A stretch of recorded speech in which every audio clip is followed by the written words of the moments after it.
Good morning, good afternoon, and good evening. See, I got it in this time, everybody. Welcome back to the Macro Lounge. I am, of course, your host, Chris Bold, joined by my partner in posing, sparkles, and all things chaos in New Zealand, the stunning Rachel Mead. If you're new here, this is where we talk about all things to do with bodybuilding, health and fitness, sports industry, physique in this little part of our world, and we try to avoid all the sugarcoating so we can see if we can get ourselves cancelled. If you're listening on Spotify, hit follow so you never miss another episode, and if you're watching on YouTube, smash that subscribe button and the bell so you know when the next episode drops, which of course drops every Saturday morning at around 8 a.m. And if you want the behind the scenes drama or the magic stuff, as the producer calls it, you can find us on Instagram at macro_lounge podcast.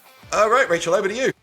Well, first of all, I did get in trouble last week for not having my crown on display, so it is on the microphone today, for those of you watching. And today we are actually joined by a very special guest. We have Cam from UglyFace, who is one of the duo who owns and runs the company, which is super, super exciting.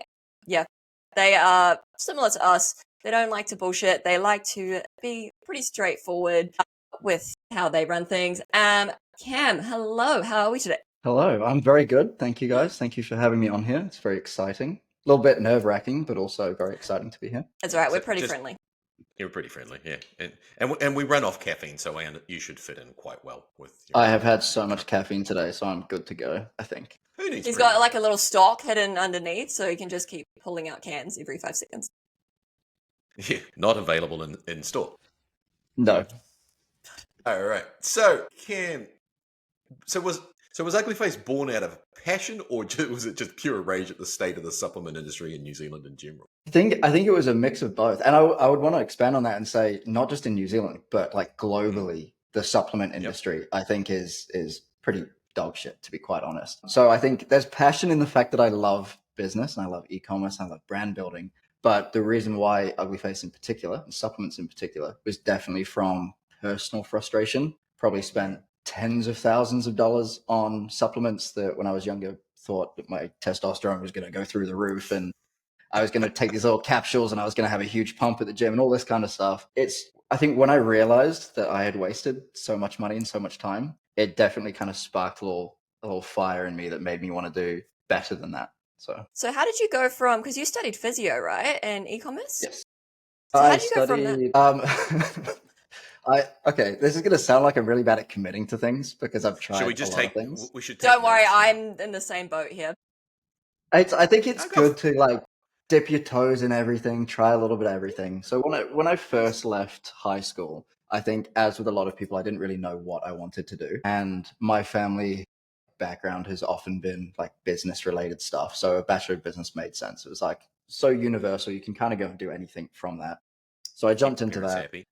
Exactly. My dad in particular fucking hated it. It was so boring. It was like a couple things interested me, but in general, I just hated sitting in a class and learning. I just don't think that's my style of learning. So I dropped out of that. I was like, oh, do you know what would be way different than this? A Bachelor of Commerce, which is the same degree, but at just a different university. So I went across the road to Auckland, did a BCom. Shock. It's no different. I was bored of that too. So I dropped out, worked for a little while at like a pet store, and then did physiotherapy because I'd kind of gotten into the gym really heavily. I was seeing a physio a lot because I'm very prone to injuries because I don't like to rest or stretch or do any of the smart stuff. That's all optional. That stuff is just, look, it's over. I still to this day think that it's optional, and I studied physio. So what does that tell you? The only time I've seriously hurt myself was stretching. I think stretching is exactly. I haven't yet torn my pec bench pressing. So yeah, well, I didn't take you guys to a yoga class. That ain't happening. I think no.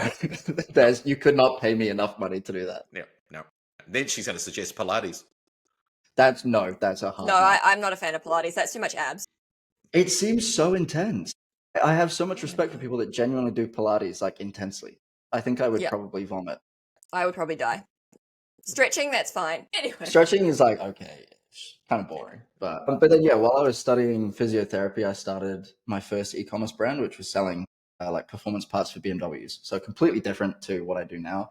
But that kind of made me realize I love the brand building. I love the community building. And then I started working at my friend's marketing agency and working for heaps of different brands like Katsubi, a bunch of honey brands like 3M tape, all that kind of stuff. And had heaps of fun doing that. and we decided, fuck it, why not start a supplement brand as you do? Interestingly, a few years before, even before I studied physiotherapy, Jamie, who was my co-founder, we were at the gym and he said to me, I reckon we should do a supplement brand. And I shot it down. And I said, there's absolutely no way we can do that. It would be too time consuming, too expensive, like too difficult to do the R&D. And he's 100% correct, because it is very expensive and very time consuming, Expensive very and hard. very difficult. But Yeah. we are doing it anyway. And yeah, that's Does he kind of still how. tell you? Does he still look at you and go, "I told you"? Yeah. So whenever the origin story comes up and we're talking to people, it's always like, I tried to get Cam to do this 5 years ago. And it's like, you did, but I'll let him have that one. So who I just came up with claim the that it name wasn't the right UglyFace? time. Exactly. Exactly. That genuinely very, very true. Because I think if we had tried to do it any earlier, it's so difficult and complex and people don't understand really what goes into it. We would have fucked it up and then we never would have done it. So 100% agree. And as for who came up with the name, that was your question, right? That was actually my dad. And I hated that name. So my dad is the other owner in the company. So it's Jamie and myself, and then my old man, and he does most of the boring stuff. So like the financial stuff and like the books and whatnot, and organizing. You've got to logistics and have one whatnot. of those. You've got to have one of those. You do, Those and are- he's those are important. he's incredibly intelligent. Like we could not do it without him. To give credit to him, but we tasked him with coming up with the name, and he essentially came to us with a list of like 250 names of like random things that he had come up with, and we really wanted to avoid like anything that was hyper masculine or like the demons and the skulls and the animals that you see in like supplements these days. 250 names, avoided the masculine ones with the skulls and the crossbones and all that Yes. stuff. Oh, yes. And right at the top of the list was UglyFace. And Jamie and I were at the gym at the time, as always. And I'm reading it and I just turned to Jamie and I'm like, that is the shittest name I have ever seen in my life. Like, why is this at the top of the list? Like, what are we doing? And again, this is something that Jamie often points out to me, is that he said, no, like think about it for a second. Like it's a little bit on the nose, like it's a bit self-deprecating and edgy and people are going to think about it. He's like, we could do something with a paper bag, which is obviously pretty like, if you think about the whole premise of putting a paper bag on someone's head, it's not exactly a politically correct thing. And then our brand building kind of brain started going, and that's where we came from. And then it started to make sense, because it was like, a supplement brand shouldn't be trying to sell you things with heaps of pretty faces, because supplements don't change your face. It's all about like how you perform in the gym or your physique, if you want to get down to like aesthetics. And if somebody's working hard in the gym and like pushing themselves really, really hard, you don't look pretty. Like I have a busted face when I'm in the gym and I'm like trying to like squeeze out that last rep and I'm red in the face, look like I'm about to explode. So it just kind of makes sense. And I this is why I don't record myself in the gym, because I literally look like I'm going to kill somebody, and everybody thinks I'm just grumpy. I'm like, no, I'm just trying not to die. It's fine. Yep, I'm just working hard. I'm actually pushing myself. I think if you can sit in the gym and you can smile every set and you come out looking pretty, you probably haven't pushed yourself hard enough. And we are all about making sure that you do push yourself to the limit and you try and get the best results from whether it's supplementation or training or any aspect of your life. So it's crazy to just come up with that like off the bat, because that's become like a major thing in your branding, like to have the paper bag over your head and just to have it like straight there, like with the name. That's crazy. Yeah, I don't know how that kind of popped into our head. And then obviously it just starts running. You're just like, shit, we can do paper bags for this. The logo can be quite cute. Like you can make it, Logo's it very just cute. flowed. It is quite cute. We have a lot of like our labels and stuff get printed over in China because it's significantly cheaper for printing over there en masse. And the thing that we get all the time is, whether it's an embroidery on a t-shirt or if it's a label being printed, is they're always like, oh my God, it's so cute. Such a cute little logo. And it's like, that's the vibe that we want to give to some people, and then to some people we want it to be edgy. So it works really good. At what point, speaking of like, this getting the branding and all that sort of going, at what point did you sort of go from maybe this was a stupid idea to, shit, this is actually working? I would say, honestly, it was pretty much like in the gym in that 5-minute period where we were thinking about what we could do with it. That's when it clicked. I think that's when right away we were like, heavily under the influence of caffeine. Significantly so. It was like 11 p.m. at night and I had probably had like a gram that day. Like it was, but that's when I functioned best. So it's okay. Listen, we all have to know our limits. I don't know my limit with caffeine. So haven't found it yet. I refuse to say I'm one of those guys who can have like, black coffee half an hour before going to bed, just spark out. Yep, I can do the same. So watch out. UglyFace is probably going to end up with the strongest pre-workout in the market at this point. Because I Cam will be really testing it want on to do himself. one. Yeah, I really want to like see how far we can push it, but I also don't want to kill anyone because that would Yeah. probably be bad for the brand. You can have like a little Yeah. private collection that only people you know can handle it. Yes, Fight Club. that's Nobody. smart. Yeah. You could have Or like you a have to secret like, fight club. You see? yeah, and you have to like go up the ranks of like certain Yeah. strength You have to pre-workouts before you earn can have it. the top one. Yeah, yeah. It's Yep. like a secret. You got to have a secret handshake. You've got to pass different tests, and then it's like, You okay, gotta now you're be in the you're inside ready. circle. Yeah, That's why you're 100%. covering your face. It's like a little cult, and you just hit like in at the inner circle. We do get called a cult. And that's interesting because somebody said to us, actually as an insult very early on, Really? because we had a lot of our initial like athletes influencers were they all had the same coach because they were personal friends of mine. And we had somebody reach out, and I'm pretty sure this person just wanted to be annoyed for the sake of being annoyed, but had pretty much said like, don't you think it's kind of unfair that all of your athletes are like only from this one gym and only from this one from this one coach? It seems like a bit of a cult. And I was like, sweet, okay, I'm stealing that. And now, like, if somebody orders from us, they get a thank you card that says "Welcome to the cult." Like, it's just we've really embraced it because it is quite culty. That's It's paper awesome. bags and stuff, and it's just interesting that what somebody wanted and intended to be a negative became a core part of what the brand is now. That's Speaking of, actually like, this awesome. negative comments. Do you remember what your first hate comment was when you launched it? Was it Oh, one I've that had stuck in your plenty. head? Oh, they were always fun. I would probably say that one's the most significant because it's become something. But I think we always get people. Honestly, there hasn't been a lot that's memorable. It's kind of the regular boring ones of like, you guys are priced too high, or like, who would want to buy from a brand like this? Like, why would I want to be associated with a brand called UglyFace? Like, it's just the kind of key ones that just kind of boring. They make no sense, right? It's like, Yeah. who cares if you think it's too expensive or you don't want to be called ugly? Go I somewhere don't else. care. Exactly. Like we're not for everyone, and that is totally okay. That's cool. Mm. So we were sort of talking the other day as well, but you've built a reputation for calling out shady labels and lazy formulas. What's the dumbest claim you've seen on the product, other than the one that you sent me the other day? Oh, The now I want to dumbest know what that claim. was. Oh, that one was priceless. Which was the one that I sent you the other day? The one who had not lost weight using Wegovy and blah, blah, blah, blah, That blah. was insane. And that was I'm wild. using a quarter a scoop a day of OxyShred, and we're like, Oh. fuck off. That was insane. Okay, yeah, So Oxy Shredders, yeah. OxyShred, I could do an entire podcast just talking about OxyShred. I've ripped that product to shreds so many times on my social media. To be honest, I actually would say OxyShred is probably the worst in terms of not necessarily a claim, but the implication that they try and communicate both through themselves and through their like influencer marketing. That has to be the most egregious offense in terms of supplementation. It's to the point where their entire scoop size is smaller than the clinical dose needed for some of the ingredients they include in it, and they hide it in a That is tiny proprietary scoop. blend.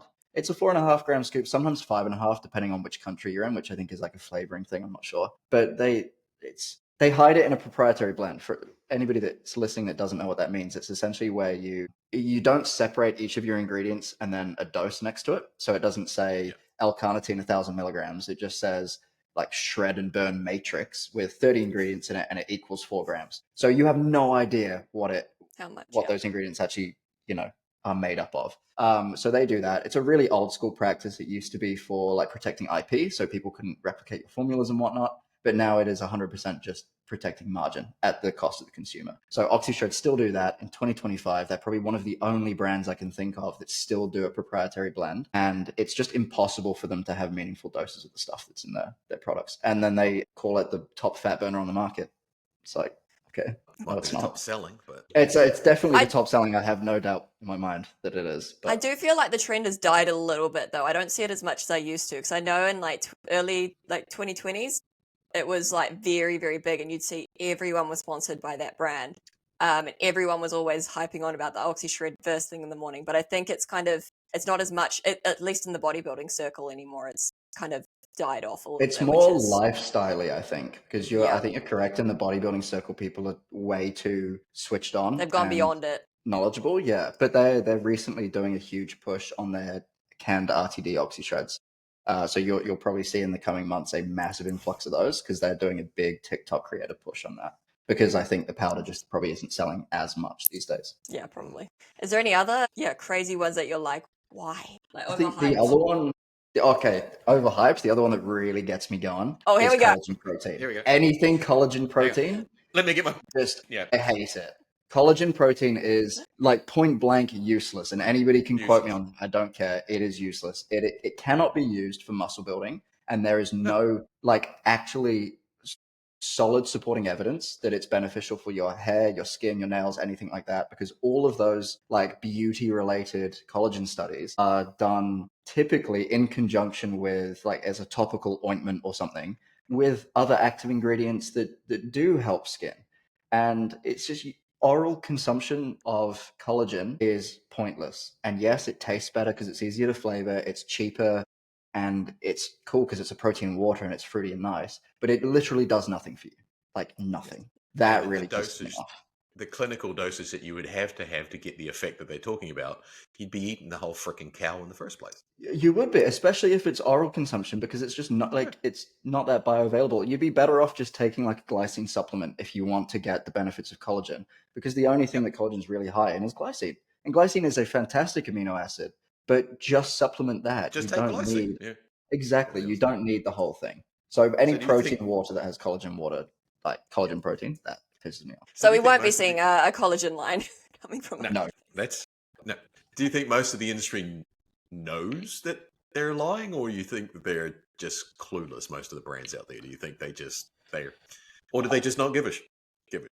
So I've talked about this before on like my personal Instagram because I think that's a really, really good question. I don't think it matters, right? And I'll explain why. Because if you're doing something that's wrong and you're doing it from malicious purposes because you want to make more money, that's bad because you're deliberately doing it.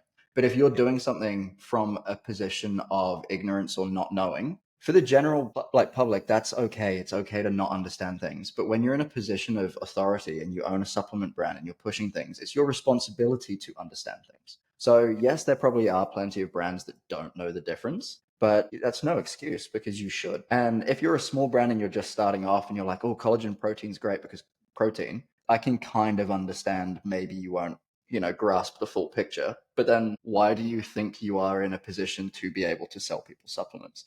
And then if you're a big brand, then you have no excuse, and it has to be malicious. Have you ever had a brand try to, or was the word, clap back on you for anything that you've called out on any of your social medias? Yes, yeah, many times. So I'm blocked by quite a few brands as well, which is He's been always cancelled. interesting.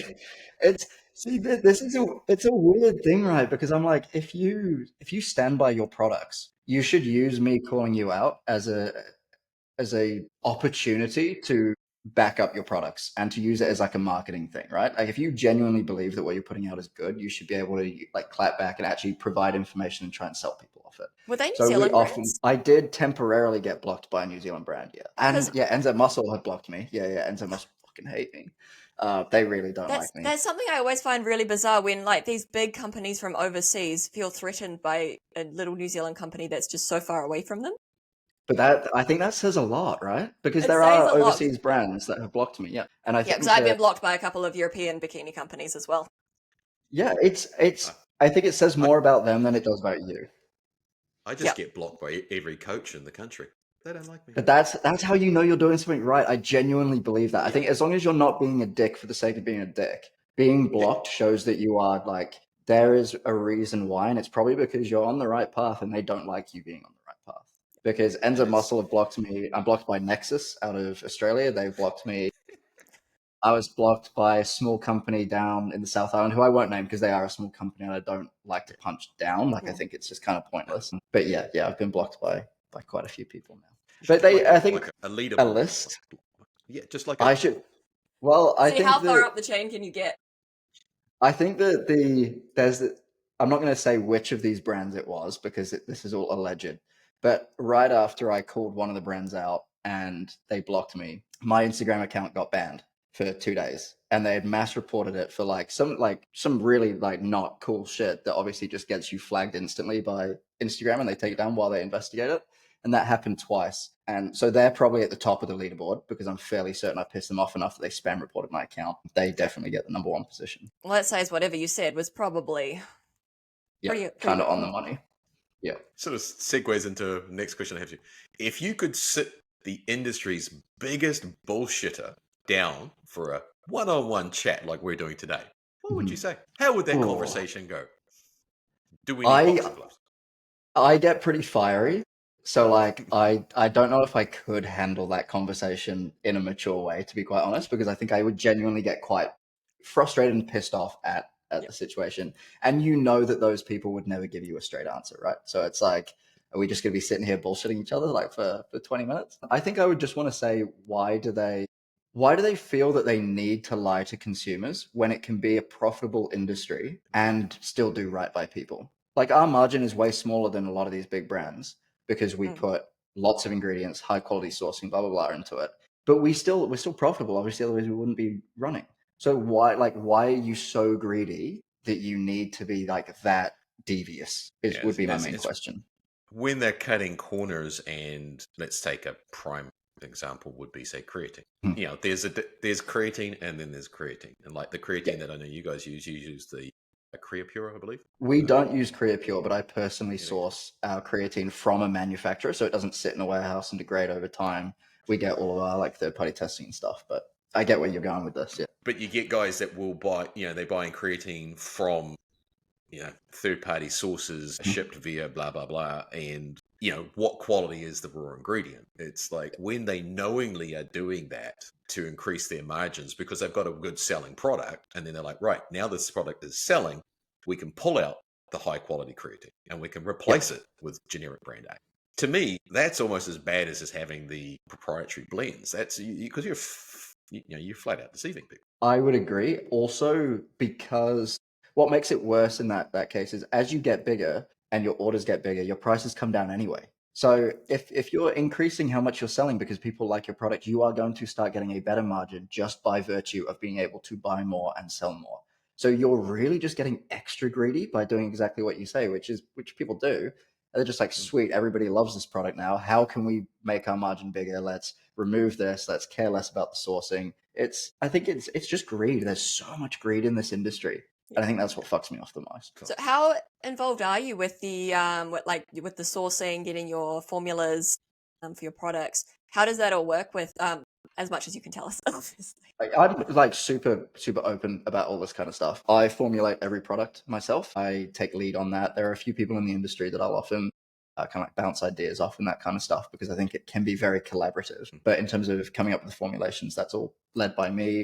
All of the sourcing is led by me as well. So there are a few big companies that we work with that do like branded ingredients. So Nutrition 21, NMB Nutrition, that kind of stuff. They're super easy to deal with. It's definitely not a difficult process at all because it's just you go to them and you say, I want this ingredient that you make, and they sell it to you. It's super simple. Where it gets complex is all of your kind of generic ingredients, like citrulline that you want to get, for example, or creatine if you're going for a generic creatine. That takes a little bit more trial and error and a lot more hands-on work because you have to go and hunt down different suppliers. You've got to get all their like test results, make sure that they're not sending you bunk test results, which does happen. So super hands-on and involved. And then we work with a flavor house in Auckland to do our flavors as well, like all custom now. So it's pretty hands-on, but it's super fulfilling to do. Now, how dodgy does your house and car look with all these random white powders that are probably just sitting around? Scattered around the place. I'm gonna send you guys a photo, and Val, if you could throw it up on the screen at some point. I literally got a brick of white powder, like a huge brick, and Customs didn't even open it. And it was What? just like silicon dioxide. It was like a filler, so I could just do some testing in house. And it wasn't even open, and it was a brick in a white bag of just compressed white powder. So to answer your question, very suspicious. And I used to drive around with this massive tub of glycerol powder in the trunk of my car that if I ever got pulled over and they just opened this like blank tub, it was just full of white powder.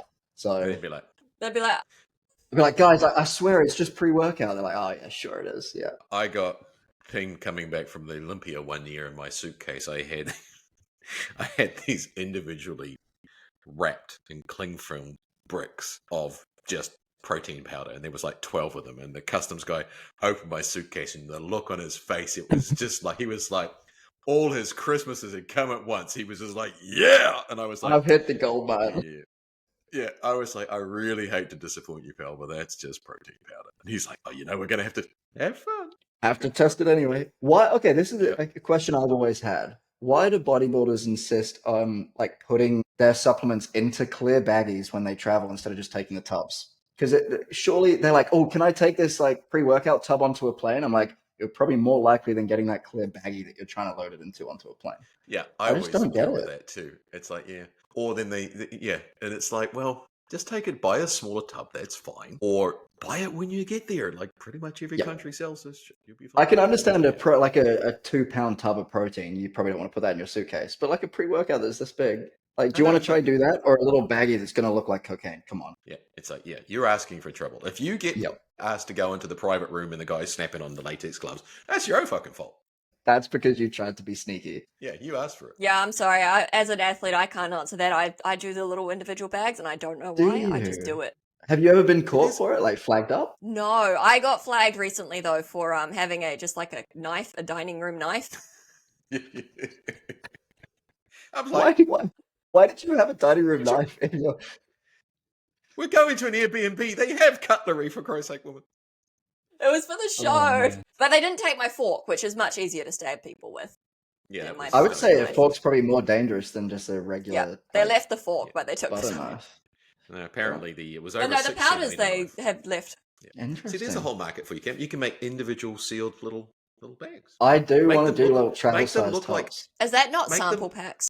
Yeah, make the packs look like. We don't even do sample packs, but we actually should put them in clear baggies when we do. That's so smart. Just to make it super dodgy. Mm-hmm. Yeah. Then see how you can get cancelled by the police. Exactly. And label it with drugs along the top. Just a chemical put the name chemical on it. name.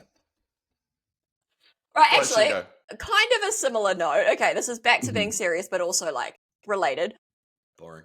Would you? I know that it's really expensive, but being with a WADA-tested natural federation, would you ever consider doing like the third-party testing? Get the green tick. This is a I know it's really expensive, interesting topic. Yeah, so it is very expensive. It can cost like $1,000 per batch. And the thing with there's two different types of testing here. You have third-party testing, and then you have like your drug-free approved testing, and they're two completely different things, right? So third-party testing is relatively easy to do. The getting a tick for drug-free approved is through certain organizations, and if you want to be able to regularly use that logo or that as a marketing thing, you have to be testing every single batch that you do. And so as a small company, we do relatively small runs of batches, a few hundred tubs, maybe like 1,000 tubs per product max. And we sell through that really, really fast. So if we have to do that test like 5 or 6 times a year per product, and we have 30 different SKUs,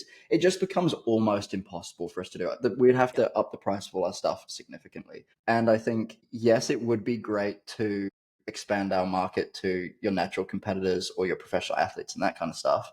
But it's probably unfortunately too small of a market for it to be worthwhile us doing at the moment. Not feasible. So yeah, we get heaps of people asking like, I'm in a tested federation, can I use this? And I'm like, you can. And obviously the intention is that there isn't any drug in it, but it has to come down to your kind of personal preference and whether or not you want to take the risk. And we've lost out on a few like influencer collaborations because of that. But I would much rather somebody be comfortable and go into a show knowing I will pass this test no matter what than have them just for like my benefit, you know? So it's something I would like to do, but it would be so far down the line that it's not really possible for us at the moment. No. I used to work for a supplement retailer, so I did kind of know that was a really expensive process because I always would look into who's got the informed choice tick because also, my partner does athletics. I used to be a swimmer, so it was always look for the tick is what you're taught. So really it is interesting information, but it sucks for small businesses, because it's just so hard to be able to get that because it's so expensive. And I think some brands get around it or not get around it, but they kind of meet in the middle by doing a version of each of their products that's slightly more expensive, and they have the informed choice. I think there's some New Zealand-based hydration company that do it, and I think that's a really cool way of approaching it. But again, that's still such an expensive outlay that would it be worth for the market size that we would gain from it? Probably not. 100%. Not for New Zealand. All right, so we'll stir it up a little bit. Which supplement trends need to die first? Detox teas, fat burners, or influencers pretending they formulated their own pre-workout? Oh shit. Okay, I don't hate that last one. I don't hate that last one too much. So I think that one is going to be safe just from... because the other two are are terrible. The other two are really bad. I would say I would have to go for fat burners because I think detox teas are, for most people that are in like our kind of circle, a detox tea is bullshit. Whereas fat burners, a lot of people still fall for it. And I hate the term fat burner with a passion. So I'm going to go with fat burner 100% and lock in the answer. I mean, detox tea, you can just use it as like a digestion tea. It's just going to make you shit yourself, right? So like, Shit yourself, yeah. like if That's that's the way you're what gonna you know detox. it's going to do, then fine. Take your detox tea and sit on the toilet At least for an it hour. does something. It has Yes. a purpose. Not the purpose that you're told, but it has a purpose. Exactly. Fat burners, on But the other hand, yeah, I think that the fat burner market is a massive market, as I'm sure you guys are very well aware of being in the industry. And we do have a version of what other brands would probably classify as a fat burner. But I think that from day one, we wanted to make sure that we never call it a fat burner. Our influencers don't call it a fat burner. And it's very, very clear that you will not lose weight unless you are in a calorie deficit, period. And our product may help you get a little bit deeper into a calorie deficit. And the goal is to make your life a bit easier when you are in a calorie deficit. But what's burning fat is not our product. It's you sticking to a diet. And I think that's where I do think it is shifting. And I think the market and the industry is getting more towards that kind of angle. But I think it's still a bit behind the times. Certainly, let's I go think, to as the you said. other end. No, sorry, Chris. No, I'm go for it. interrupting you. No, here. you go for it. I like your other end. Let's go for the other end. I want the other end. What's your top rated product that you think is just the best, I guess, type of supplement in the industry? This is going to be boring, and I 100% know you guys can guess what I'm going to say, but it's creatine for sure. I think it's so proven. The safety profile is really, really high. Sure, some people may have some adverse side effects, but you can have that with anything. It's very, very cheap, super cost effective, and there just seems to be more and more benefits coming out. Heaps of research on benefits for menopausal women, benefits for cognition. It's something that everybody can use, and everybody will get some benefits. It's not a magic. You take this, you're going to feel different the next day. But it's a staple that I genuinely think everybody should be using. I actually laugh a lot at that one because I used to be a high school teacher, and because PE, a lot of the boys would all kind of think that creatine was like a steroid. Yep. Yeah. And parents are like, oh my, But you that's can't take drugs. creatine. Yes. And I think because like parents as well kind of perpetuate that. Yep. Your It's so 15-year-old son funny. goes to you and says, Mum, I want to start taking creatine. They're like, that sounds like a steroid. We can't be doing that. It's like, You're taking drugs. exactly. But no, I think creatine is a fantastic supplement in general. And also magnesium as well, a bit more niche, but I think everybody should be taking a good quality form of magnesium. Depends what you want it for, if you go for like a threonate or a glycinate or whatever. But magnesium, pretty much everybody's deficient in it. And magnesium is so key to like so many bodily functions that magnesium would probably be my runner-up. I would agree with those two. Like you mentioned before, transparency from day one. Like you're really heavily involved, obviously, in the formulations that you guys do, and some collabs with other people around there. And there's some really switched on people, even in New Zealand within the industry. Yes, the guys from Strom, for example. Yeah, Thomas is incredibly. Yeah, he was very very, very helpful for me in the early days of changing my kind of perception and approach to formulating things. So I owe a lot to him in terms of my personal growth and development as a product formulator for sure. So in New Zealand, there's some really switched on people. As I said, whenever I have a question, I say, hey, I've got an athlete that does this. What do you think of it? And as soon as I say, what do you think? I'm like, shit. Yep. It's like you're locked in for 30 minutes now. It's like, and I'm going to learn so much. It's Yep. like, I'm going to... You do walk away from conversations with him feeling a lot more intelligent, but also a lot more dumb because you're like, shit, I did not think of that. It's a weird thing. It's a fine line. It's a trick question. So obviously you do formulations and stuff like that. And so as I understand it, your UglyFace products are manufactured in New Zealand or... Yes. Yep. So they are now manufactured in New Zealand. When we started out, we had a co-manufacturer based out of China who was somebody that we had worked with on previous business ventures. So we kind of knew that they were like fully accredited factory, all that kind of stuff. But what we didn't like about working with an overseas manufacturer is that we had a lot less control of, yes, we were saying this is the ingredient we want in there. Some ingredients like Hydroprime we were buying ourselves and getting sent there.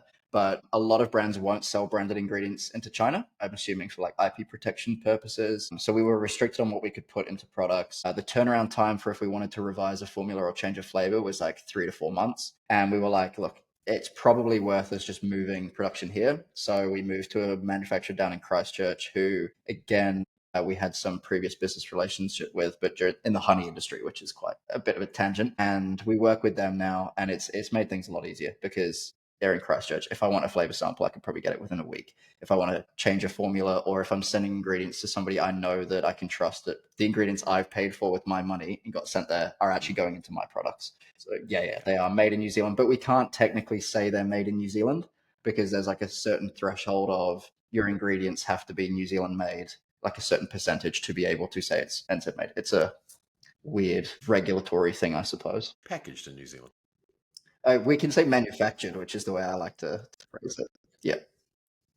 And as you said, there's having that process in New Zealand. There's a lot more transparency. You can keep an eye on it. Obviously, not saying that all manufacturing overseas is dodgy, but there is a lot of it is obviously you don't have that control, right? So whereas now, I guess it's a lot more peace of mind for you as well, isn't it? Well, look at like push dummies, for example, that they're being investigated. Who I also went in really hard on, but they're getting investigated by the Fair Trading Commission because their version of events is that they were misled by their manufacturer, which is probably true. Like that's probably actually what happened because they weren't able to be boots on the ground and check everything. And there's language barriers and there's unscrupulous people overseas that just want to make a buck. Whereas in New Zealand, if something goes wrong, I just fly down to Christchurch, I can knock on their door and you can sort it out. You know what I mean?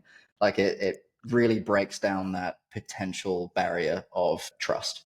All right, so we'll move on a little bit. So you're known. You've got lots of work with lots of different influencers, athletes, and so a little bit of that and their authenticity. You've got real athletes, not just content creators. What do you look for when somebody sends in the app and says, "Hey, I'd like to represent UglyFace"? What are you looking for? Okay, that's a really good question because we do it a little bit differently than a lot of people in the industry. I think to kind of set the scene, it's important to touch on like the two kind of types of influencers that you have, especially in the supplement industry. And that's you have like your traditional 100,000 followers or a million follower, like mega influencer where people recognize them. And then you have your micro influencers, which are people that are probably 10 to 20,000 or less followers. And that's the kind of person that we focus on because people relate to them. They're a real person. You can build connections with them. And the main thing for us is, do you actually use our products? So we don't reach out to anybody first. It's always inbound like requests of wanting to join us. And if they reach out and they say like, I'm not a customer yet, or they fill out the form and they say they're not a customer, it's always, please pick up a few products, try them for a little while, make sure you actually fuck with them and you like them. If you don't like them, we have a 30-day money back guarantee anyway. So it's not even a money grab. It's like genuinely like, if you don't like them, just send them back and I'll give you your money. It's totally fine.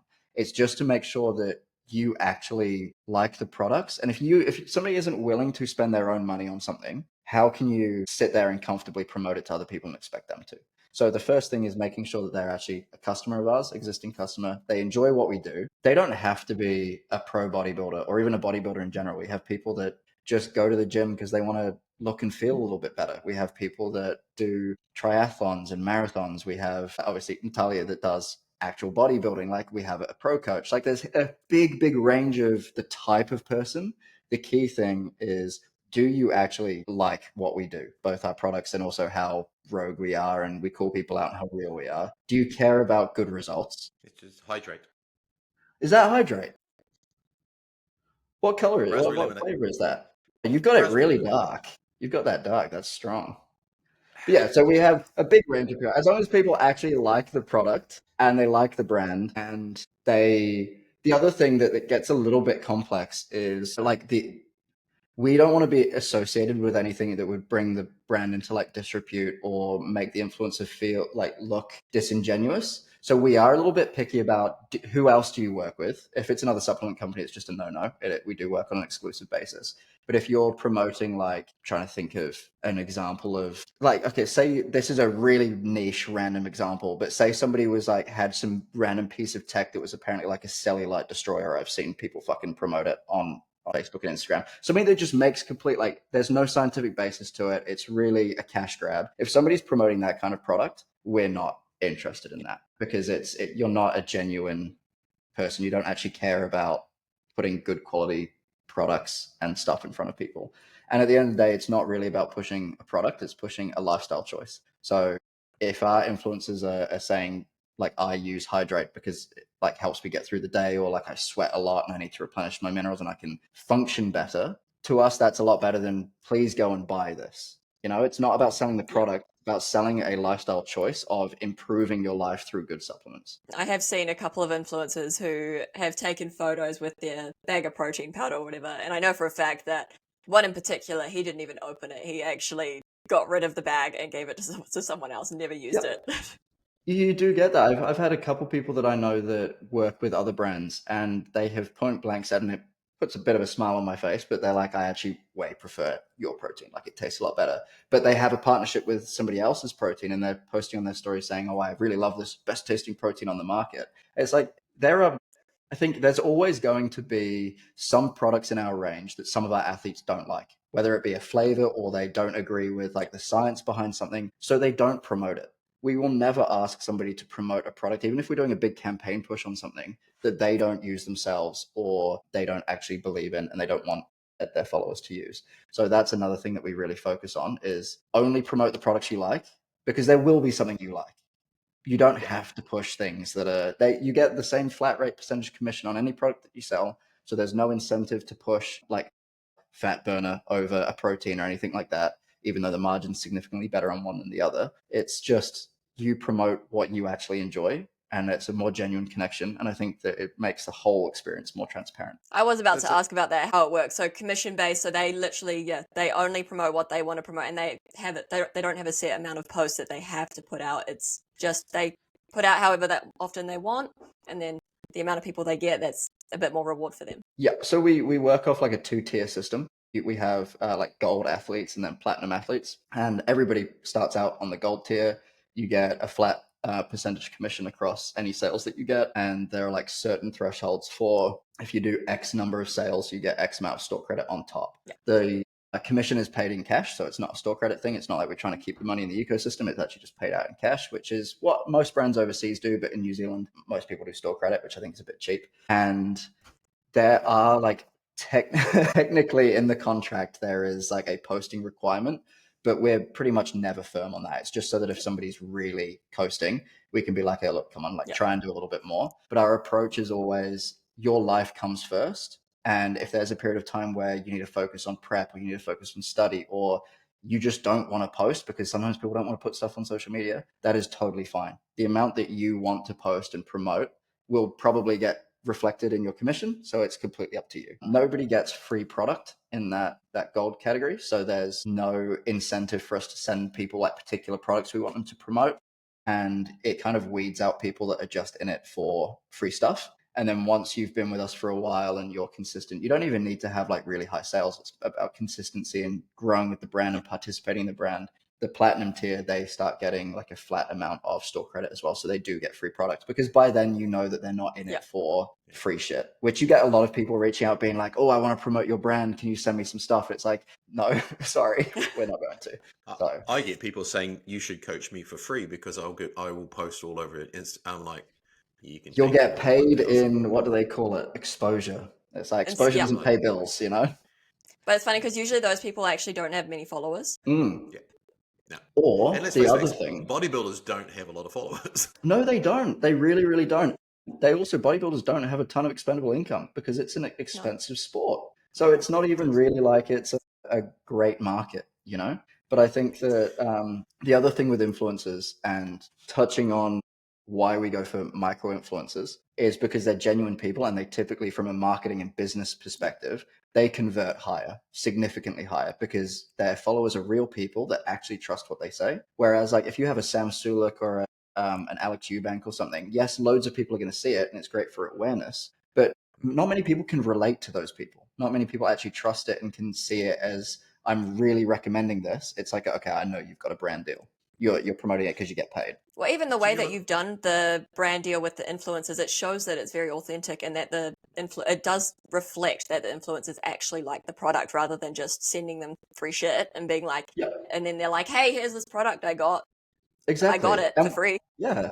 And we do have so many people that actually say like, I'm not even really in this for the commission. And they probably don't make a ton of sales. They're like, I really like being a part of this. And everybody ends up being really good friends. So many people hang out with each other outside of like, they'll go and get lunch together or they'll go and train together, and they never knew each other before this. I think because we don't view ourselves as like a boss and an employee, because it's an affiliate partnership, it allows for people to just all feel like friends, and then everybody feels more involved and connected to the brand because of that. And I think it creates a very, very healthy environment where it's not like you have to do this, otherwise you're going to get binned off. It's like, guys, we're just here to have fun. We all have similar interests. Let's just create a community and support each other. That's awesome. How many times have you seen an influencer post something that's just so fake that you basically wanted to throw your shaker bottle straight at the screen? Daily. I think once you're in the industry of like marketing and influencer marketing and that kind of stuff, you just see it all the time. It's like everywhere, and it is very, very painful to It's always look at. And I the think like, it is. It's like the really overt product placement and everything, and all like saying that your GLP-1 drug isn't working, so you use OxyStrep. It's like that kind of stuff is just nonsensical. It is just complete rubbish, but people fall for it, and that's what frustrates me, is that people fall for it. So, when we were chatting the other day, you've called yourself a serial entrepreneur. What's been your biggest facepalm moment so far where you've just gone, fuck, that was stupid? There's so many. There are so many. I think I've learned a lot more in the past. So UglyFace probably has less like mistakes on my part and just like issues we've had to deal with. But I remember Jamie and I's first e-commerce business, when I was calculating out like pricing for things, for some reason, I didn't actually calculate the margin of anything. I just looked at what other people were selling the products for and then like kind of matched the price. And then we realized 3 or 4 months in. This is why your dad does the books, right? Yeah, because you can't trust me with this stuff. Because we realized like 3 months in, we were selling some products at a loss, and it was like, what were we doing? But I think now with UglyFace, the biggest things are like if I'm ordering a big bunch of ingredients or something, and I've given them the wrong quantity, and then it arrives to us and it's about to go into a production run, and I realize I've got half of the amount that I needed, or a label design that I approve without properly looking at it, just because I'm in a rush to get it done. And then it gets to us and there's a complete mistake in it. Like we have a metallic layer on our labels, and it's only supposed to be a few key things that shines through, like on our lightning bolts and stuff. But I had accidentally inverted the whole thing. So the labels arrive and the whole thing is just like this mirrored reflective finish. And it was like thousands and thousands of dollars of labels when we were like quite young. So it cost us a fortune. We couldn't throw them away. We had to sell through them. So, and I will admit this on camera, it became a limited edition label that we sold. So it was like, guys, this is a reflective label that we're doing. It's like a shiny Pokemon kind of vibe, because sometimes you just have to roll with it. So that, to be honest, there's too many for me to list them all, but it's almost daily. Like this morning, I got a call that a batch of ingredients that we bought for our next run of pump pre-workout, they had lost it. They had lost 800 kilos of ingredients at the airport. So thankfully they found it. Well, I thought the same thing, and they have found it now, but it's added like a day delay to everything when we were on a real tight schedule. So every day there's facepalm moments. Sometimes it's my fault, sometimes it's not. At the end of the day, it's a problem and you got to fix it, right? It doesn't matter whose fault it is. business owner things. All right, so we know that you're very straight talking. Have you ever posted something online and you're like, shit, that was probably a little bit too much? Yes, yeah, 100%. I think there was a brand it's a New Zealand brand, and I saw they were selling a fat burner, and I ripped them to shreds on my personal like Instagram social media like story. And I had a few people hit me up and they were pissed off. And at first I was just like, why are you pissed off? Like, I'm like looking out for you, blah, blah, blah. And then I realized that we've grown now to a size that we're still very, very small, but there are people smaller than us now. And punching down is frowned upon, both in the industry and also personally. I just think it's not a great look. You don't really need to do that when there's so many people above me I can punch up at.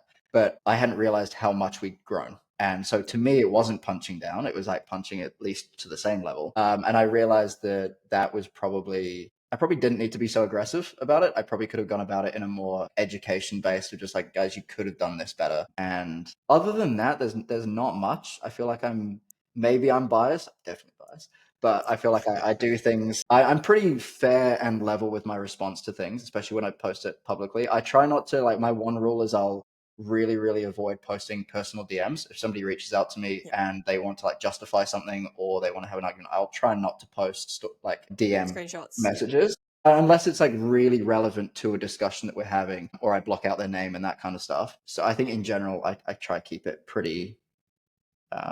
People are going to get pissed off, but it's, you know, very, I don't know what the word would be. It's neutral It's enough. not, it's not malicious. It's not like intentionally trying to harm. It's literally just educating, like, this is how it is. This is the facts. And I'm going to get fiery sometimes because number one, I'm a fiery person. And number two, the passion makes people engage more and listen more and really take it in. Whereas if I just sat there and I was like, guys, you shouldn't take OxyShred because it's just kind of a rip-off. Like, it's way less like emotive and people are going to care less than if I'm like, guys, you are getting ripped off by OxyShred. Like, it just, you know? So I think that I try and toe the line between being emotive enough that people engage and listen, and being respectful enough that I'm not just being a dick. I think that's great with the products. I think we find, like, particularly in the physique world industry, and say from a coaching perspective, it's if I get too fiery and wound up because something that somebody has said, whether it's an athlete or a coach, particularly in my former role when I was more officially involved in federations, man, I just get so much hate. For me, it's like it's better for me to just sort of go, well, you know, they do them, I do me. In the meantime, I'm sitting there seething because the one time I did let rip, it's just not worth it. It's, you know, as you said, punching down. But I think that's also a thing in New Zealand. It's like, you know, you do anything, and in New Zealand, they're like, well, you know, you're straight out being negative or you're straight out attacking, and you're like going, somebody asked me a question, I gave them an answer. You know, I'm not trying to hate on anybody. I'm just trying to say, you asked me X, I go to Y. And I always say now, if you ask me this question, I'm always going to say, look, here's my opinion, and here's what I think you should do. But if you've got a coach, do what they tell you. Yeah, you're paying them for a reason. And sure as fuck, don't tell them, well, Chris said this, because that gets me in a world of trouble. It does, She's like, I should just shut up. Yeah. No, I think, look, there's always going to be people that take what you say as though you are just being negative. Get plenty of people being like, Cam, you're just saying this because you're trying to put your brand forward and ahead. And I do try, if I'm on a rant about a product, I'll never try and like shoehorn my product in as an alternative.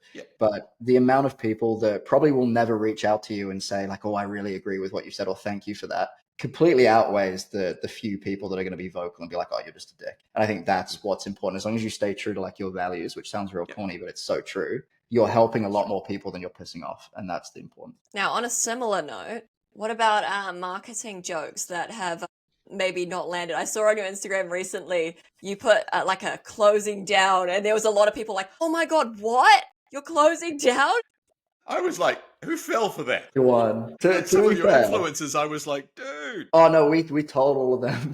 We challenged them. We said whoever post the most convincing like sad comment, we'll give you a free tub of creatine. So we incentivized that, and then they all just went boom, boom, boom, boom. But we did not think that people would believe that. And I think that you get this kind of disconnect when you're the one filming this stuff. After every single scene we film, Jamie and I were cracking up laughing. And we're like, nobody's ever going to believe this. But obviously when it's cut in a certain way, people are like, I started to feel real guilty because we posted at like 5 p.m. on this Saturday night or something. And Jamie and I started getting flooded with like personal DMs to our accounts being like, guys, I'm so sorry. Is there anything I can do to help? And then we're like, have we taken this too far? Like, how am I supposed to, like, I don't want people to think I'm like manipulating you. It was just supposed to be a marketing stunt. And so many people believed it, but the response ended up being massively popular the day after. We did like a little sale thing as like an apology, and anybody that panic bought on the day that we said we were closing down, we like back refunded them what the difference was and stuff. So it was all like really hopefully received well. But I would say that's not the worst thing that we've done in terms of marketing that hasn't landed. We got in a little bit of internal trouble. Actually, a few of our athletes didn't like it in the early days because one of our other co-founders, who's no longer with us now, he's doing his own thing. He recorded a video that it involved a butt plug, and he took one of the scenes slightly too far. And it was just him like, the whole premise is like, what's in my gym bag? And he's like throwing out like his active wear and his shoes, and he just throws a butt plug out and like all this kind of random stuff. And then the final scene is him like walking to his car, and he's limping a little bit because the implication. And a few of our athletes didn't like that. And this was in the early days when we were probably still finding ourselves in terms of like how rogue we were. Some of our The athletes balance. probably, yeah, exactly, the balance. Some of our athletes now are no longer with us, and it's because personal brands just don't align, you know. So as we're finding ourselves and they're finding themselves, a few of them were like, "Oh, look, this is a little bit too far for us." And it did unfortunately come down to a thing of just like, look, we are going to make rogue jokes like this. Sometimes they're going to go too far. If you're not willing to like run the risk of being in the gauntlet with us, that's totally fine, and we respect that, but we're probably not the brand for you. I'm going to say, And I you think will that was not. funny. I think it's hilarious too. I think hilarious. maybe it was slightly too far because it was a little bit gross, but it's also you did do one on BBC something or other at one stage, and I thought, ooh, oh, that's coming back. That one's coming back. That's our big black combo savings for Black Yeah. Friday, which is I was just like, around the It's like corner. all right. So that's coming Anyone back. who's like not mature enough to handle that probably won't know what that stuff is anyway, in my logic. You would hope so, but people like to get offended for the sake of getting offended, Yeah. and we're just not the brand for you. I'm sorry, like that's Exactly. just it's I'm gonna totally say fine. Easily offended. I like the ones where it's like the glowing butt plugs. They you just see the light from the shorts. Yes, I think that is so funny. Our marketing budget didn't stretch far enough for one of No, those, so I we had just to had go for the to, cheap ones. Special effects. yeah, Yeah. yeah, we had to do All that in right. post. So, what's next for UglyFace? Any new products or flavors are coming up? Mm. What's got you excited coming up for the rest of, say, probably the early part of next year for UglyFace? So we have a limited edition flavor of Pump, which is our like non-stim pre-workout. That You screwed the label up again, didn't you? what did I do on that one? Oh no, I was that's thinking that one. the only error with that one is when they lost my ingredients this morning, and it was supposed to go into Okay, production today. So hopefully okay. that All still right. goes through. But that is dropping. Hopefully, if all goes to plan during our Black Friday sale, which will start the 24th. We have essential amino acids, not branched chain amino acids. They are coming out hopefully like early Q1. We're exploring what else are we doing? Some flavored creatine, because I think, like we talked about before, creatine is becoming so general for the general public that most people will want an unflavored one because they're mixing it with a pre-workout or whatever. But there are a lot of people that are starting to take creatine that don't take any other supplements, and we want to have a flavored option for them. So we're bringing that out. We're bringing out a kind of a hangover recovery pill, which is quite on brand for us, and that should be dropping this. It's also this great December. New Zealand things. It's yeah, and I think that's we're trying to really drive home the fact that yes, we are a supplement brand that has like really serious products that work really well, but we're also a lifestyle brand, and we want to support people's whole lifestyle. And we understand that people, especially my age and younger, that are going to the gym because they want to look good or whatever, you're probably also going to want to go to a festival, you're going to want to go and drink with your friends, or do crate day, whatever you want to do, and you don't want to feel like shit the next day because you want to be I able was to gonna train. say, surely you need a rugby player doing that one. That would be kind of perfect. We actually do need more like sports people, like traditional sports people, because that would be perfect considering how much piss they drink. So that's coming out in December. And then throughout all of next year, we've got new flavors for everything coming out. We're looking into a new type of protein because we want to do kind of like a vegan friendly protein that is a full amino acid profile. So there's Nipro, which Yeah, I've is a heard. new type of protein. Yeah, Yeah, I've heard that's probably what you've some heard. stuff about that. Yep. That looks like an exciting product. That one. Yes. And protein. So yeah, I went and dropped a kilo bag off to our flavor house last week, and I was like, you guys need to work your magic because Good our luck. thing is, yeah, honestly, it's going to be difficult for them. And I think what we've maybe slacked on in the past is like the flavor of some products. So our proteins taste amazing, but things like our pre-workouts have a lot of room for improvement with flavor. I used to have this approach of I'm going to minimize the percentage of non-active ingredients in my formulas so people are getting best bang for buck, and that has come at the cost of flavors for some things. So I don't now want to bring out any product or any flavor that does not taste amazing, because yes, people want good quality products, but we're also people that just want things that taste good as well. So I need to do both, and that product is not going live unless it tastes as close to our current proteins as you can get. But yeah, loads of things over the next few months. Any obviously primarily focused in New Zealand. Any looking at expanding beyond the boundaries of said country? Yes. So Australia already makes up for about 10% of our like D2C revenue. And obviously the market in Australia is much, much, much bigger than New Zealand, but it's also much more competitive. So we definitely are going to look to do somewhat of an Australian push this year. How we want to go about that is still kind of up in the air. It's probably going to involve a lot of like influencer marketing, But that becomes difficult if we want to stay true to our like ethos of existing customers, because we don't have that many over there yet. Thankfully, we have a couple of our athletes that are planning to move to Australia, so maybe they can start that. But I think we still have so much more to tap into in New Zealand that I'm not too fussed about Australia yet. We can barely keep up with the demand in New Zealand. We haven't had a month this year where we've had all of our SKUs in stock. Like we're just constantly out of stock. Realistically, the push overseas isn't really necessary just yet. Any plans to branch into like on-premise retail, or are you going to stick to the direct-to-consumer? Nah, so I'd never want to say no, like it's a complete no to this kind of stuff, because who knows if somebody approaches us and they're like, we want to order X $100,000 a month of stock. It's just like, this would really take us to the next level. But the key problems I have with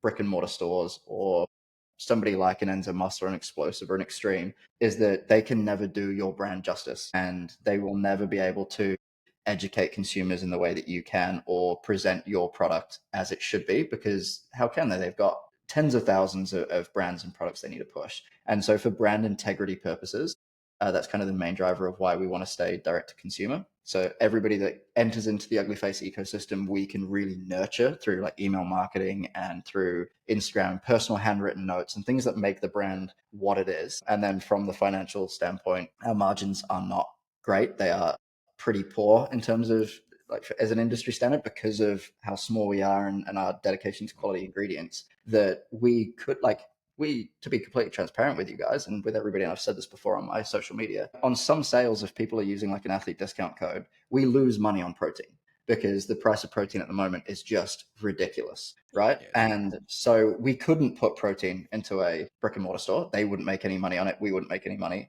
And even things like our pre-workouts and stuff, the margin is so slim that, yeah, you may want to sell 1,000 units for us a month, but we would make more profit from selling 100 units ourselves than if you did 1,000. So it's never a no, but it's definitely not in the plans for now. Maybe in Australia, that might be the go in Australia, just to get in there, you know. We got a couple of lightning rounds for you now, Kim. Okay, go on. Fire off a whole bunch of questions for you. Rachel can start off with this list if she's got it in front of her. All right, I do actually, I think. Wait, is it the right one? Yes, it is. So I am not the most organized person in the world. Neither am I. So, biggest scam ingredient that sells? Oh, fuck. I mean, collagen. Gonna have to say it sells so much. All right. Biggest bro science myth that just won't die?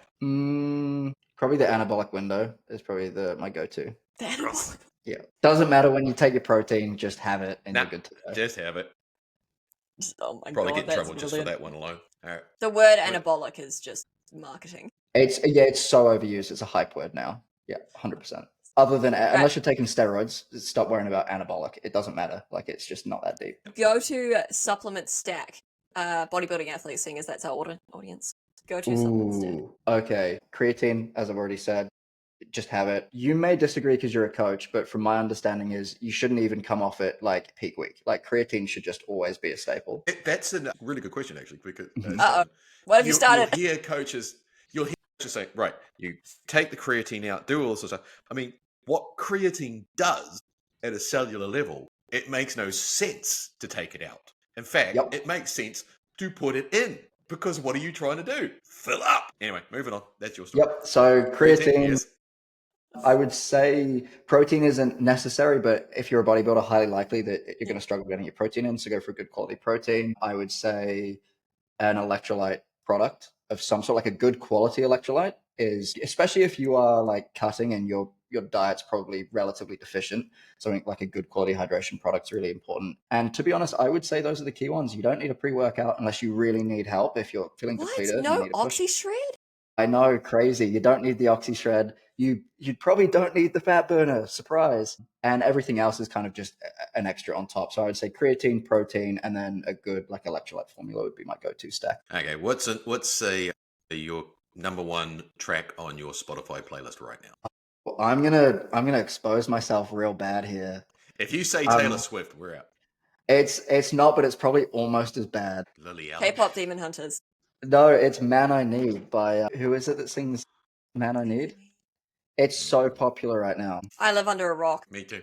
Pretty much, I would say every single girl that's listening to this, it's by Olivia Dean. Yeah, every single girl that is listening to this will know that song. And most guys will probably not want to admit it, but they will also know it. It's a banger of a song. I'm sorry if you don't. All right. It's like, what is We'll it, put that one in 1,000 rotation. Miles? Oh, 1,000 Miles is yeah, okay. That's number 2. I actually been listening to that a lot lately. Have you been looking at my Spotify? That's kind of how did you know that? Got sneaky like spyware installed in your phone. Shit. Okay, you don't want that. All right. What is the worst fitness trend that you have seen this year? Shit, that's really hard. I would say everybody. Can I go as far as saying like everybody that is just hopping on steroids and like peptides just out of the blue? Yeah. Oh, the Like, I've got peptides. Oh my god. yeah, I've got no problem with people using them and like utilizing them however they want, whether it's recreationally or if they actually want to compete, totally fine. But I think how normal it's becoming and how Yeah. accepted it is for like young people to hop on everything. Yeah. I hate that trend. I would say it's probably been the past like 2 years or so with TikTok and whatnot.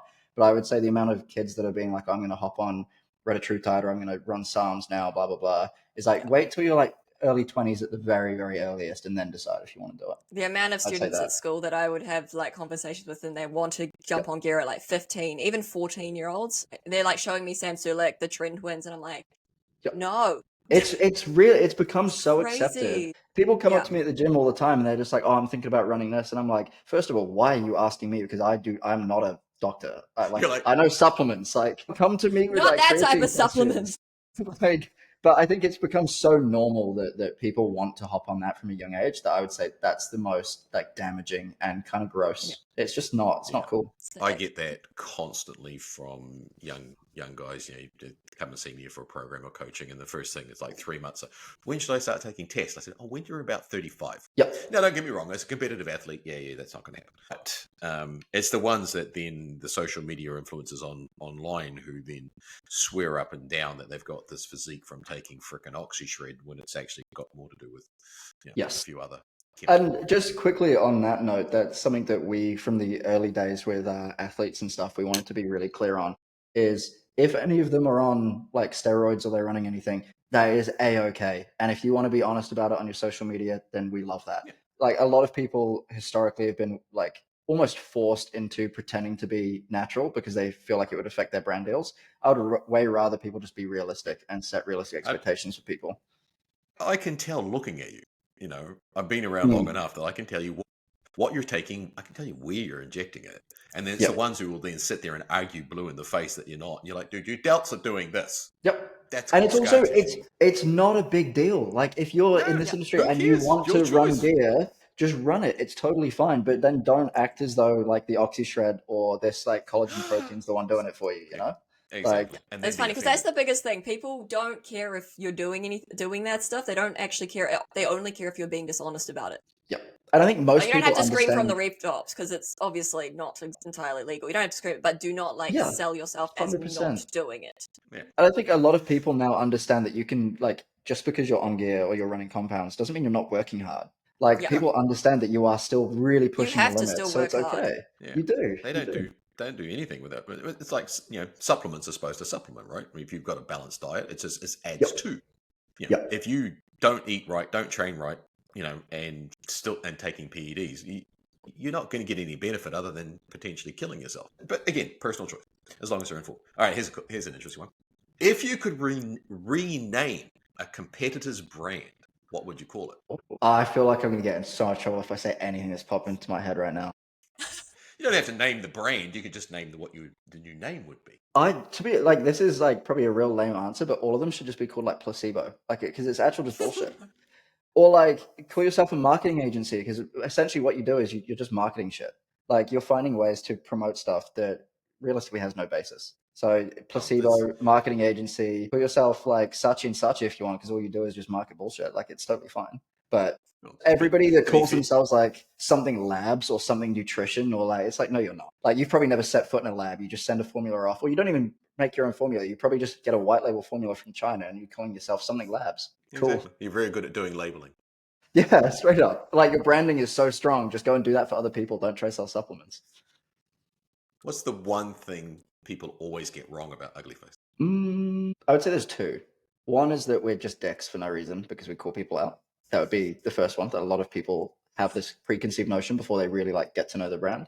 And then the second one is I'd probably say people not realizing how serious like we are about the formulation and the results, because the brand does look playful and fun and silly, and we're always joking around.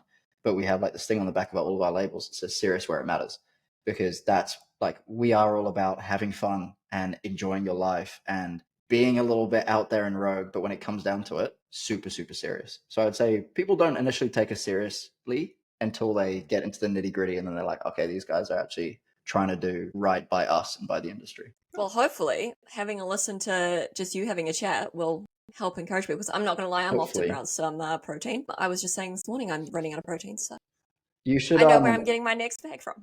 try the strawberry shake. Strawberry shake is Strawberry? like, if you had Nesquik as a kid and you loved the strawberry Nesquik, it tastes just like that. Oh, And also 30-day money back guarantee. So you don't like the taste, just try something Send it new. back. It's risk free. that is so cool that you do that. Hmm. Standing behind your products is one of the things that you're known for. So that's you guys just be commended for that. Thank you. All right, we've got a couple of wrapping it up with some controversial questions, which will either get you cancelled or crowned the king of honesty. Fuck, here we go. You get rapid fire, no PR filters. Got to say the first thing that comes to your mind, and cannot explain it. We already know the answer. We already know the answer to this one. Biggest scam ingredient in the industry. What's completely useless but still sells. Collagen. Name one respected brand that's all marketing, no substance. Nexus out of Australia. If supplement brands were reality TV stars, who'd be the drama queen? Enzo Muscle. I knew you were going to say that. Yeah, 100, like no doubt. Or me, maybe. Yeah, probably me or Enzo Actually, Muscle. Diva, drama queen. Yeah. What's one industry practice that pisses you off more than anything else? Fuck. Proprietary blends. Just rare now, but yeah, proprietary blends. Do you ever worry that being brutally honest could hurt sales? Yes, of course. And let's see, last one. If the supplement industry had a detox tea, what should we name it? Probably like livers or kidneys, because that's the only fucking thing that detoxes you. I was going to say, me and my partner, actually, we have a nickname for detox tea because we won some. So we call it shit tea. It really does just make you shit yourself. Exactly. So it's kind of like a double name on that one.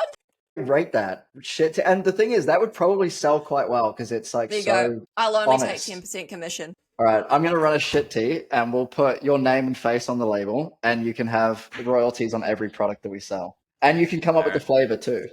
Oh, God. I was going to say, and that was the next question. What is the stupidest flavor name you've ever seen? Almost all of them. People like, shit. Okay, this one is a really common one and people are probably going to be like, why do you find this weird? But I'm not allowed to explain it apparently, so I'm not going to. Tiger's blood. Oh, see, I hate that too. I think that's weird. Mhm. Although I will say, like, the unicorn flavor is probably the worst. It's like rainbow unicorn, and you're like, what the fuck is that? Strom, I'm pretty sure Strom has this. Strom have a unicorn. I'm sorry, but what is that? Unicorn piss, yeah. See, that's first hilarious. That's like, so funny because that's really is taking that, like the piss out of the industry. Yeah. Is that you just everything you had left and just thought fucking throw it all in and we just call it unicorn piss? Have you ever tried it? Because I want to know what it tastes like. It's actually not bad. It's like a. Do they have a description of what it's actually kind of flavored, or? I don't think so. It just says unicorn. Because it's the same with Tiger's Blood. I had to Google what is this flavor like.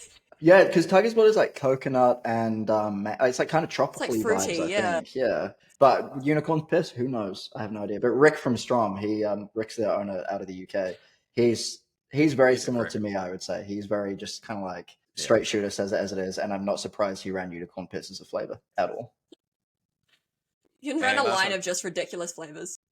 Oh, we should. Limited edition run. And then nobody knows what they're getting. It's like when they get a new animal at the Auckland Zoo. You could run a competition, name the new pre-workout flavor. We want to do that. We love getting the community involved in shit, and we really want to do that because that would the most be ridiculous name you can. But knowing our followers, it's probably going to be something that we can't legally print on a label. So I don't know if it's. You could do it like a scratch and sniff thing. You could just put it over there. You just have to scratch it to see what it is. That's cool. Like I'm stealing so many ideas from you guys. This is so good for business. We're here to help. We'll do a collaboration. Last question I have for you is, how do you decide when it's worth starting a fight versus just shutting the hell up? You're asking the wrong person. He's like, just start the fight. I would say start the fight and figure out if you fucked up afterwards. Because So he doesn't is the answer. I don't. I do first, apologize later. Oops, yeah, my bad. 100%. All right. Okay, this has been awesome. Lots of caffeine, obviously. Yes. Caffeine up. Brutal honesty, which we like, and we really appreciate you jumping on and talking to us about how UglyFace and that works and some of the shiny stuff, the not so shiny stuff that goes on in the supplement industry. How do people find UglyFace? where do they find you? What do they do? And this is your, what do they say on that Hot Wings thing? This is your 30 seconds to tell us what's going on in the world of cam. Okay, so first of all, hit us up on Instagram first at UglyFaceNZ. You don't want to go straight to the website because you will need to understand what we are all about, and that's mainly on our Instagram. Website, though, in case you do want it, is www.uglyface.co.nz. And if you want to personally reach out to me, my Instagram is @camboot, or you can hit me up at cameron@uglyface.co.nz. I love to talk to people about everything, whether it be supplements or the ingredients, the way the brand works, anything like that. So just kind of reach out and have a yarn with us. Yeah. Are there any Yeah. final things that we didn't cover that you would like to tell everyone? I think put you on the spot. the one thing that I really want to drive home from this, because as we know, I like to call people out and be a little bit aggressive towards other brands and shit that I see in the industry, is understand that when I do talk about shitty stuff in the industry that I'm seeing from brands or influencers or whatever, it's never to put my brand forward. It's to educate consumers, because I genuinely believe that if consumers are given the information that allows them to make better informed purchasing decisions, it doesn't matter if they go to UglyFace and buy their supplements, or if they go to another brand that they feel better fits their needs, they are able to make a better choice. And I think that the industry has survived for so long from keeping people deliberately uneducated, and the tides have to change. And the only people that will get pissed off by this are the people that know that they're going to get put on the back foot by having educated consumers. Every brand that I know that does good quality products, like Strom, for example, they love educating consumers. And if anything, if your brand is good and your products are good, I'm doing free marketing for you. So just remember that if a brand is getting pissed off at the stuff that I say, there's probably a reason why. And I think that's my closing thing, is everything is about making the industry better. And I don't care if you buy from us or from someone else, as long as you are in a position where you can make a better purchasing decision. Awesome. Love That's it. great. I love that. Yeah, that's the way it should be. As you said, if people get upset about it, then there's probably a reason they're getting upset. Exactly. All right, so that's a wrap for today's episode of the Macro Lounge. And if you like what you've heard, make sure you hit follow on Spotify and subscribe on YouTube, because it does actually make a huge difference for how people find us. And if you want to see more chaos and understandings, and probably are some of the bits we'll take out of today, you can find it on Instagram at macro_lounge_podcast. So thank you for tuning in, and we will see you all next Saturday. So thanks. We appreciate you taking the time to entertain and enlighten us on your world. And we do really wish you all the best with what's going on with UglyFace coming up next year. And of course, we all hope that one of your athletes, Natalia, goes out and kicks everyone's butts. Which she will. She definitely will. So thank you guys very, very much for having me. It's been a lot of fun. It's my first little podcast thing. So really appreciate you guys having me and sharing your space with me. So thank you. You've got a future career. All right, we'll see you guys all next Saturday. So everybody, enjoy.